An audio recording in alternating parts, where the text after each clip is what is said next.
read this morning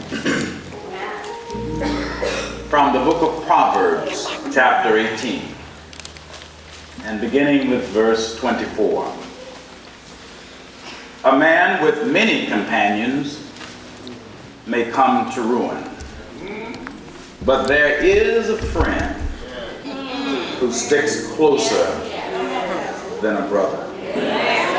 A man with many companions may come to ruin, but there is a friend who sticks closer than a brother. And then our gospel reading is from the Gospel of John, chapter 15.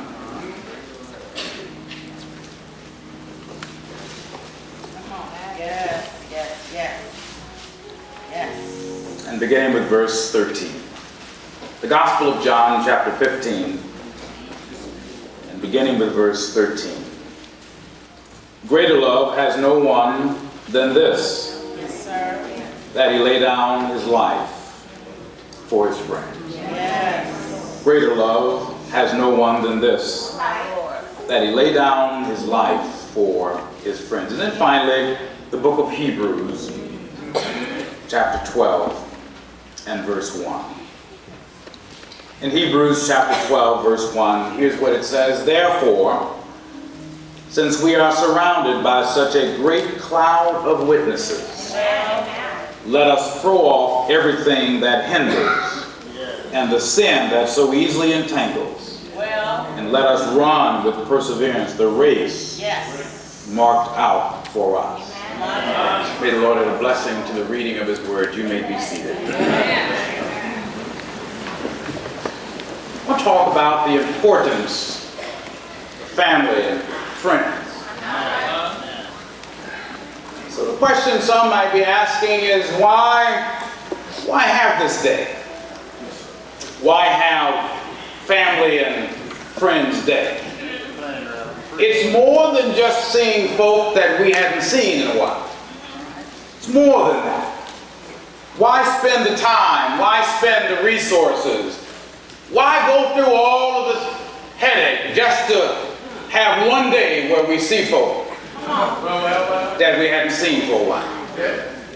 But Friends and Family Day is more important than that. Today is a time that we say to our family and to our friends, thank you. Amen, lights. Because some of you should be turning to your family and say, thank you. Thank you for putting up with some of my junk. Amen. Thank you for dealing with some of my drama.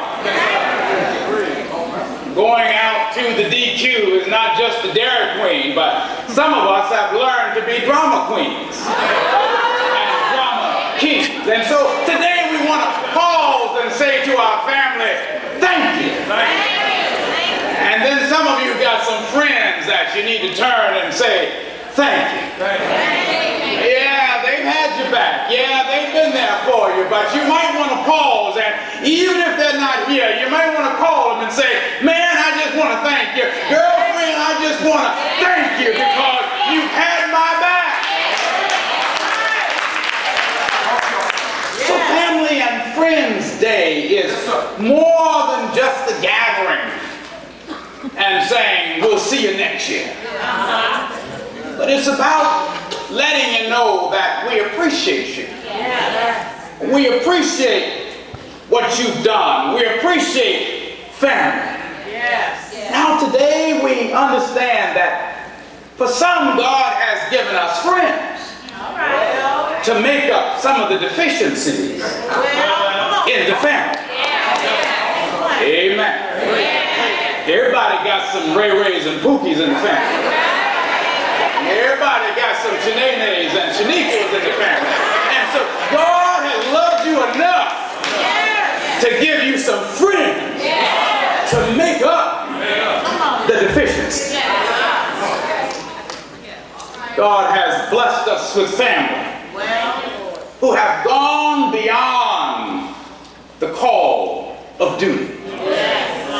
Some family members have even raised the children of other family members so that they would have a good chance in life. When people would see my wife and I, and we had raised our niece Shalonda, and they would say, "You're so young to have a daughter." I know what they were hinting at. You know, Reb, y'all must have been doing a little something before you got married. But the truth be told, her father was incarcerated. And we wanted to raise her and give her an opportunity in life that maybe she would not have otherwise had. Some grandmothers here today, you've had to raise your own grandchildren. And to you we say thank you for this day. There have been some aunts that have raised your nieces and some nephews. There have been some cousins that have had to step in, and so today we say thank you. You understand that some of us have had friends that have been closer than our own brother and sister. And then finally we are in this John passage understand that Jesus has been a friend to all of us. Listen to the words of the songwriter when he says, what a friend we have in Jesus. There's been some things that my brother or my sister did not understand, but I can always call up Jesus.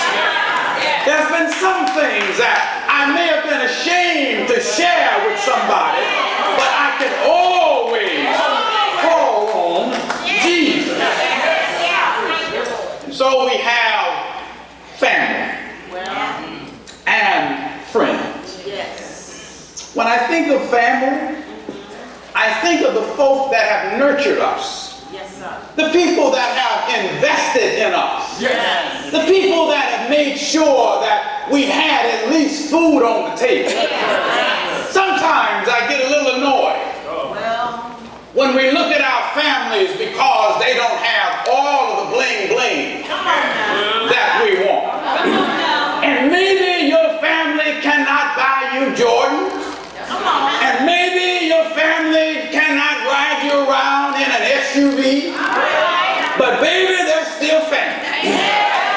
And at some point we want to say thank you to family.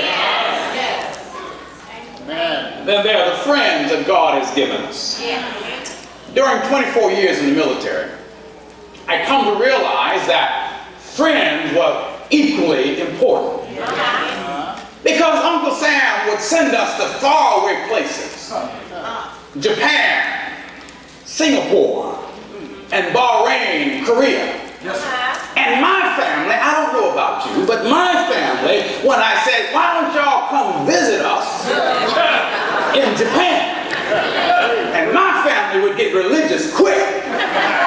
Because they would say, now you know the Lord said, lo, I'm with you.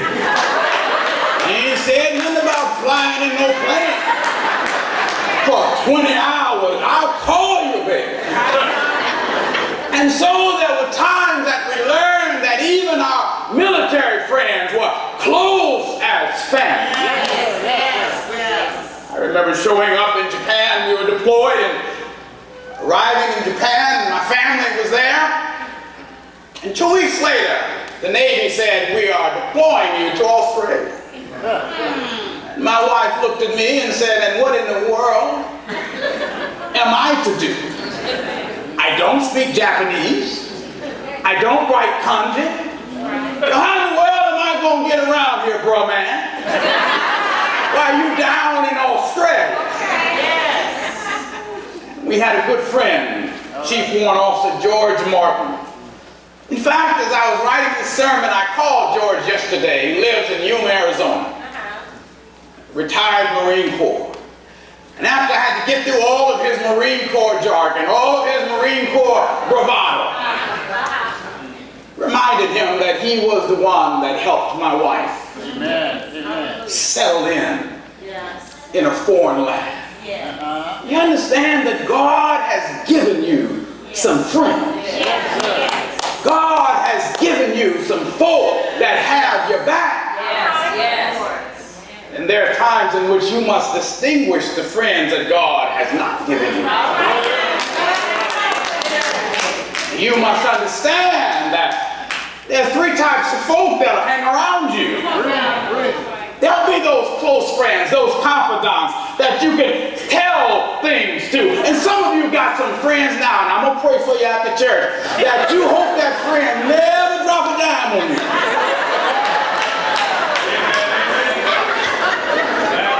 Yeah, amen, like. Yeah, they know where you were last night. They may have even had to cover for you.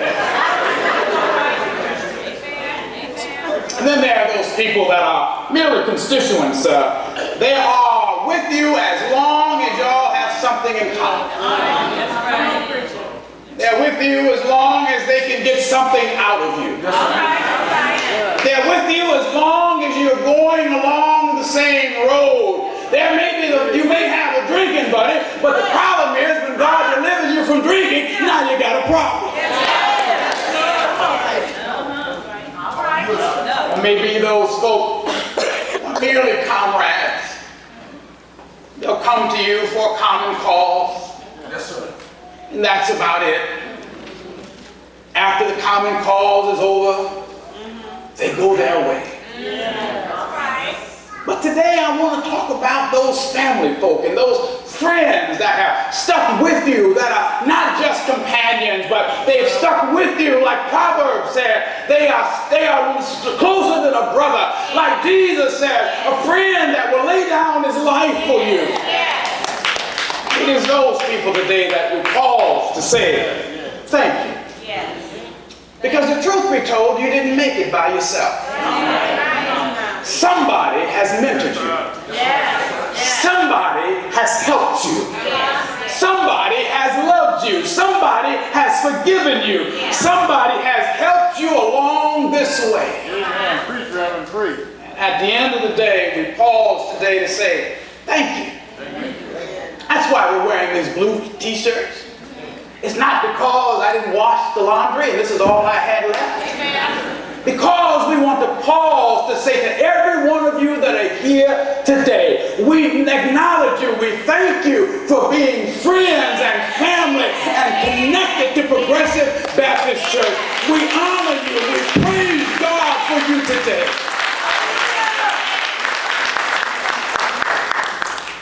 Yesterday I received a call. It shared with me that Sister Vera Hogan was making her transition from earth to glory. And yesterday she passed away.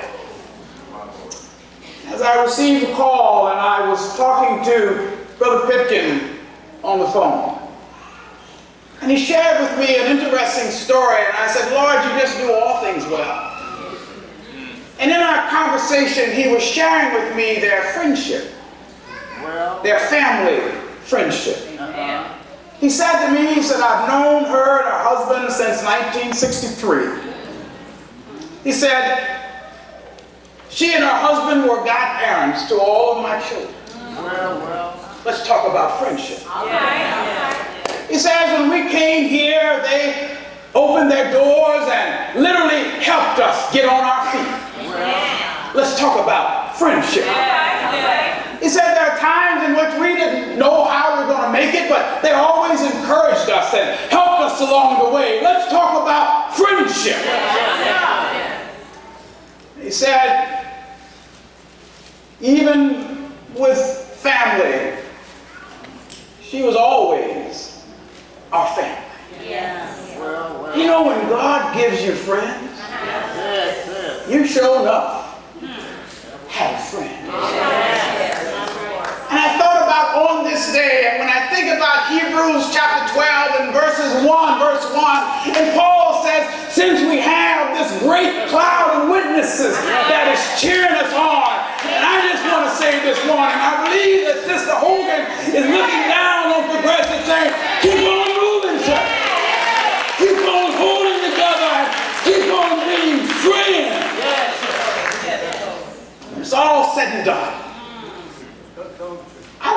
folk that's got my back. Yes. When it's all said and done, I like some folk to be around. Got a close family and close friends. But not only that, I think about Jesus. Jesus has been my friend. There have been some times in which I've messed up. My life is not perfect. Your life is not perfect. There's no reason for us to look at each other and to critique each other's mistakes. Let's all admit that we've all messed up. And we've got a friend. His name is Jesus. His name is Jesus. He died on the cross for you. What a friend. We can call him up in the midnight hour. What a friend. He can make a way out of no way. What a friend. Comforts us when we don't know how to make it. What a friend.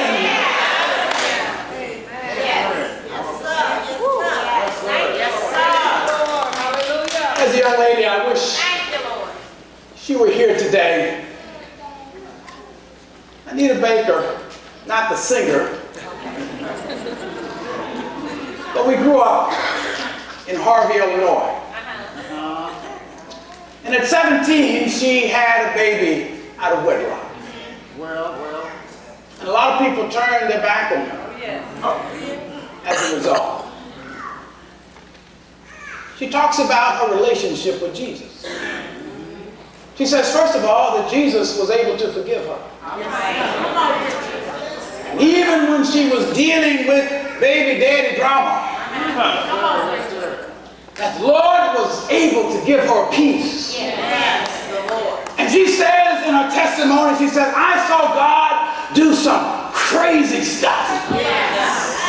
I said, Anita, what did he do? He said, first of all, I was able to finish high school. Because they wrote me off. They said I wouldn't be able to finish. Then I was able to go to Thornton Community College, which is now South Suburban Community College. And then she said I was able to go to the University of Illinois. And I was able to finish my degree in accounting. And he said, Kevin, you know Mama and Daddy didn't have no money. You know we grew up in the hood. And here I am, a single parent. She started talking about her friend. Her friend named Jesus. She said, not only was I able to finish the University of Illinois, but I took the CPA exam and passed it on the first try. She said, I got a job offer from a company I never heard of before. They called themselves Price Waterhouse. I said, girlfriend, you walking in some tall cotton. And she said they offered me a salary on a piece of paper. I thought they were smoking something. And she goes around churches and she tells about her friend. A friend named Jesus. A friend that stood by her. A friend that helped her through the toughest times of life. So not only today do I thank God for my earthly friends and my earthly family, but let me shout for a minute. Because I've got to shout about my heavenly friend. My heavenly friend who stopped by to see about. Oh, I didn't mean to shout so loud, but every once in a while, my friend, his name is Jesus. He sticks closer than a brother. He'll make a way out of no way. Excuse me. Hey, the Lord is good. His mercy endures forever. Thank you, family. Thank you, friends. But thank you, Jesus.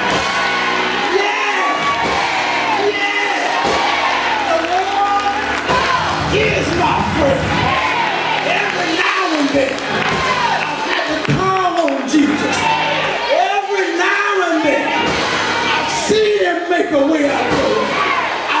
seen him just like Anita. When family forsaken Anita. When friends distanced themselves.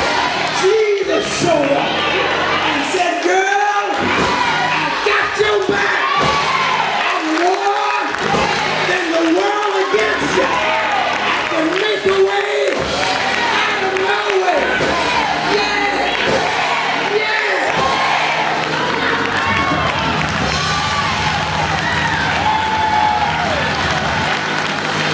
We understand.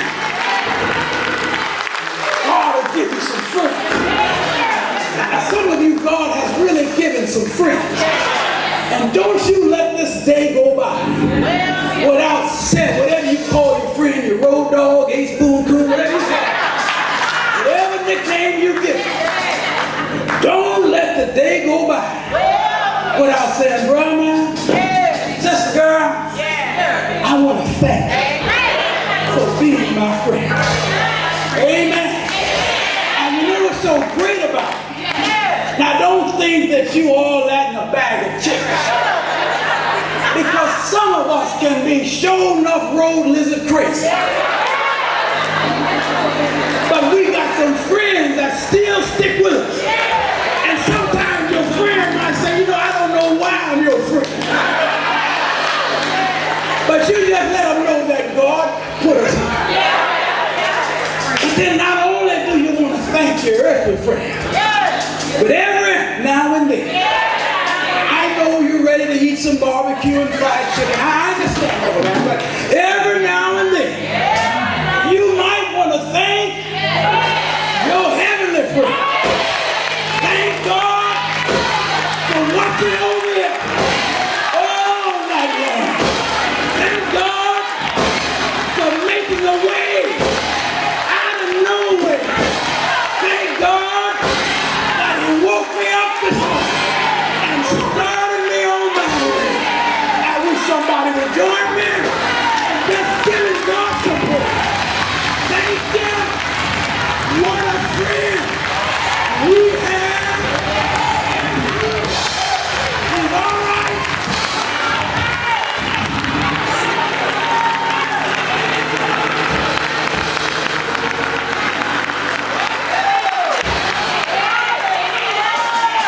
They told me not to be too long. And I got to cut it short. I'm starting to smell the barbecue chicken, so I got to cut it short. But on this day, God has placed some good people in your life. And I want you to acknowledge those people. You know, too many times we wait until somebody dies to get together. That's way too late. But on days like this, we gather and we look at friends and we say, thank you. I'm glad to see you. Let them know you love them. That's what friends and family is all about.